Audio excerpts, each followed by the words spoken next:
Toilet paper, when used with a toilet roll holder with a horizontal axle parallel to the floor and also parallel to the wall, has two possible orientations. The toilet paper may hang over, in front of, or under, behind, the roll. The choice is largely a matter of personal preference, dictated by habit. In surveys of U.S. consumers and of bath and kitchen specialists, 60 to 70% of respondents prefer the over orientation. Some people hold strong opinions on the matter. Advice columnist Ann Landers said that the subject was the most responded to, 15,000 letters in 1986, and controversial issue in her column's history. Defenders of either position cite advantages ranging from aesthetics, hospitality, and cleanliness to paper conservation, ease of detaching sheets, and compatibility with pets. Some writers have proposed connections to age, sex, or political philosophy, and survey evidence has shown a correlation with socioeconomic status.Solutions, where the views of household members differ, include using separate dispensers or separate bathrooms and ignoring the issue. One man advocates a plan under which his country will standardize on a single forced orientation, and at least one inventor hopes to popularize a new kind of toilet roll holder which swivels from one orientation to the other. In the article Bathroom Politics, Introducing Students to Sociological Thinking from the Bottom Up, Eastern Institute of Technology sociology professor Edgar Allan Burns describes some reasons toilet paper politics is worthy of examination. On the first day of Burns' introductory course in sociology, he asks his students, "Which way do you think a roll of toilet paper should hang?" In the following 50 minutes, the students examine why they picked their answers, exploring the social construction of rules and practices which they have never consciously thought about before. Burns' activity has been adopted by a social psychology course at the University of Notre Dame, where it is used to illustrate the principles of Berger and Luckman's 1966 classic The Social Construction of Reality. Christopher Peterson, a professor of psychology at the University of Michigan, classifies the choice of toilet paper orientation under tastes, preferences, and interests as opposed to either values or attitudes, traits, norms, and needs. Other personal interests include one's favorite cola or baseball team. Interests are an important part of identity. One expects and prefers that different people have different interests, which serves one's sense of uniqueness. Differences in interests usually lead at most to teasing and gentle chiding. For most people, interests don't cause the serious divisions caused by conflicts of values. A possible exception is what Peterson calls the get-a-life folks among us who elevate interests into moral issues. Morton and Jernsbacher, a professor of psychology at the University of Wisconsin, Madison, compares the orientation of toilet paper to the orientation of cutlery in a dishwasher, the choice of which drawer in a chest of drawers to place one's socks, and the order of shampooing one's hair and lathering one's body in the shower. In each choice, there is a prototypical solution chosen by the majority, and it is tempting to offer simplistic explanations of how the minority must be different. She warns that neuroimaging experiments, which as of 2007 were beginning to probe behaviors from mental rotation and facial expressions to grocery shopping and tickling, must strive to avoid such cultural bias and stereotypes. In his book Conversational Capital, Bertrand says that gives toilet paper placement is an example of ritualized behavior, one of the ways designers and marketers can create a memorable experience around a product that leads to word-of-mouth momentum.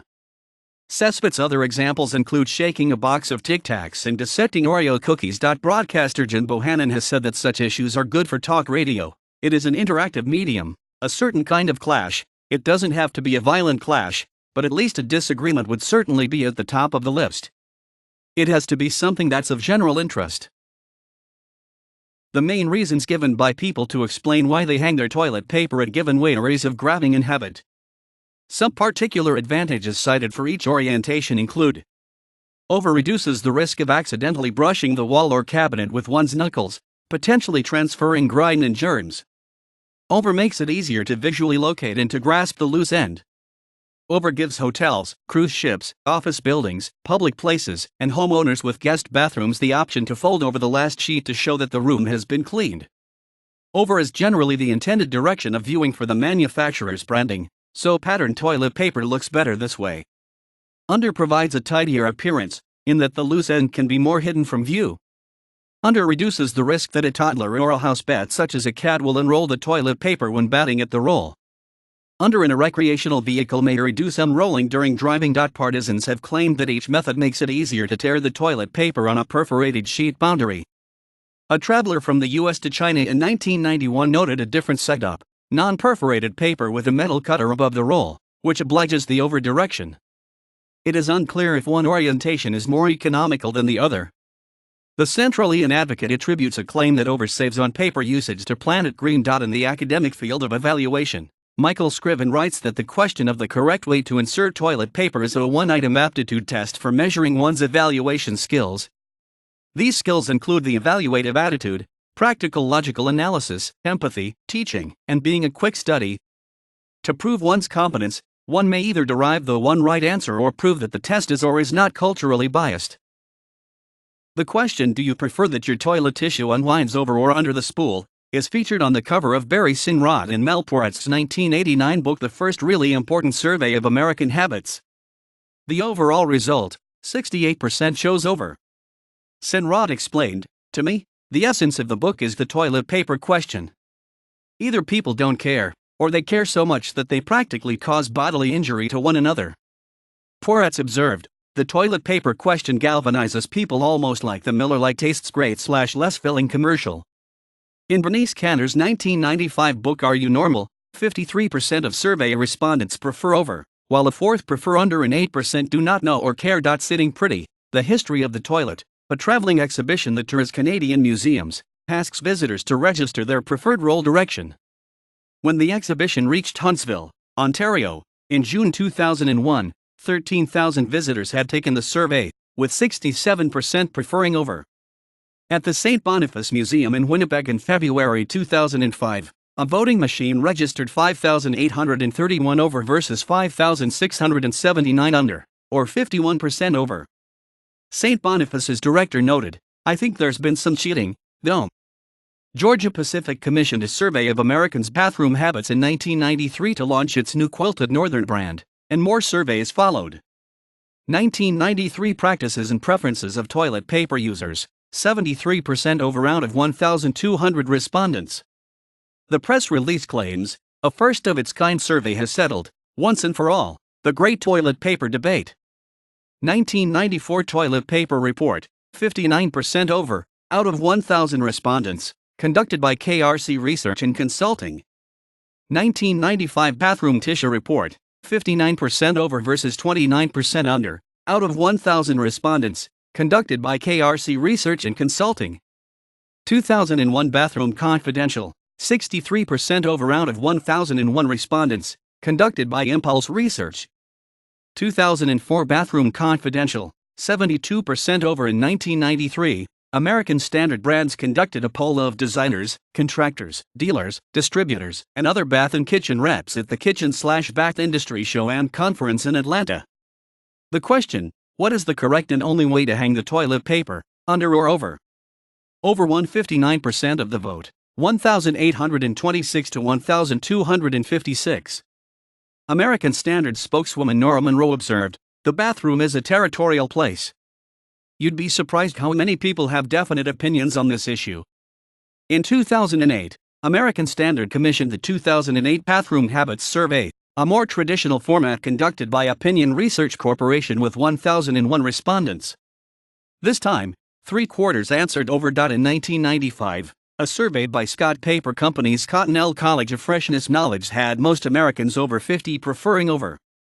In another Cottonelle survey in 1999, 68% of respondents preferred over to 25% under.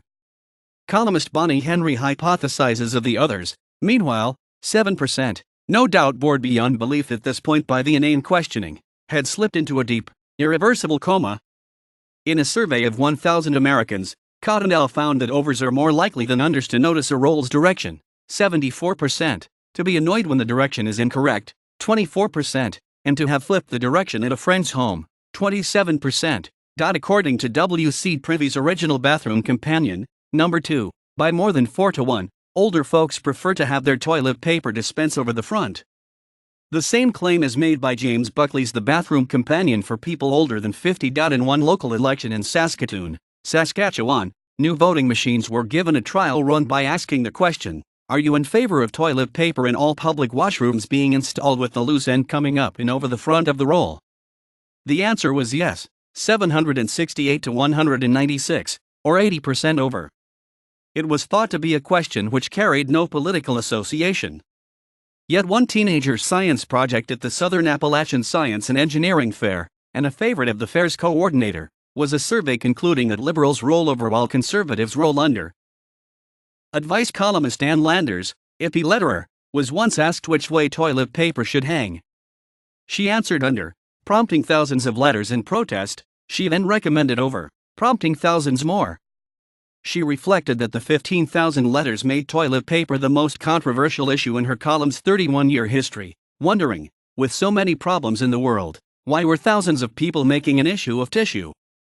In November 1986, Landers told the Canadian Commercial Travelers Association that fine-quality toilet paper has designs that are right side up in the over position.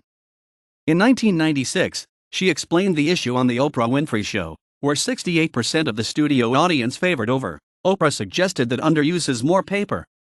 In 1998, she wrote that the issue seems destined to go on forever, insisting, in spite of the fact that an overwhelming number of people prefer the roll hung so that the paper comes over the top, I still prefer to have the paper hanging close to the wall. On the day of her last column in 2002, Landers wrote, P.S. The toilet paper hangs over the top. Her published commentary on the issue has even continued after her death. 2005 saw the premiere of a one-woman play written by David Rambo, a character study of Ann Landers titled The Lady with All the Answers. Toilet paper comes up once again, and the actress surveys the audience for their opinions. In his article in Teaching Sociology, Burns writes that the toilet paper hanging exercise is valuable in part because the subject matter is familiar to everybody, everyone is an expert, and everyone has an opinion. Many entertainers, celebrities, and business people have publicized their opinion on the topic. Toilet paper orientation is sometimes mentioned as a hurdle for married couples. The issue may also arise in businesses in public places. Even at the Amundsen Scott Research Station at the South Pole, complaints have been raised over which way to install toilet paper. During the 6-month-long polar night, a few dozen residents are stuck living together, and while many of the headaches of modern life are far away, food and hygiene are not. Despite the challenges posed by the hostile Antarctic climate, it is in the more mundane trials of everyday life that personality clashes are revealed. Some of the proposed solutions to this problem involve more or better technology, while others concentrate on human behavior. The Tilde roll is a swiveling toilet paper dispenser invented by Curtis Batts in 1996, a Dallas native industrial engineer. His patents on the invention summarize its design as an adjustable angle coupling secures the yoke to the mounting assembly and permits rotation of the yoke about an axis directed orthogonally through the spindle such that the paper roll can be oriented to unrolled paper either from over or from under the roll as desired. An inventor named Rocky Hudson demonstrated a similar device he called the TP swivel to the producers of the television program Pitchman in late 2009. Another solution is to install 2 toilet paper dispensers. A reader of the Annie's Mailbox column recommends using a holder large enough to fit 2 rolls, noting that the roll mounted over is more popular. Another reader sidesteps the issue by foregoing the holder, instead piling 5 or 6 rolls in a big wicker basket. Even using separate bathrooms can help. Other solutions include vertical holders. Toilet paper orientation has been used rhetorically as the ultimate issue that government has no business dictating, in letters to the editor protesting the regulation of noise pollution and stricter requirements to get a divorce. In 2006, protesting New Hampshire's ban on smoking in restaurants and bars, Representative Ralph Bohm, R. Litchfield, asked, "Will we soon be told which direction the toilet paper must hang from the roll?" David O'Connor's 2005 book Henderson's House Rules, the official guide to replacing the toilet paper and other domestic topics of great dispute, aims to solve disagreements with a minimum of debate or compromise by offering authoritative, reasonable rules. The house rule for toilet paper is over and out, and a full page is dedicated to a diagram of this orientation. But O'Connor writes that if a female household member has a strong preference for the toilet paper to hang over and in, against the wall, that preference prevails.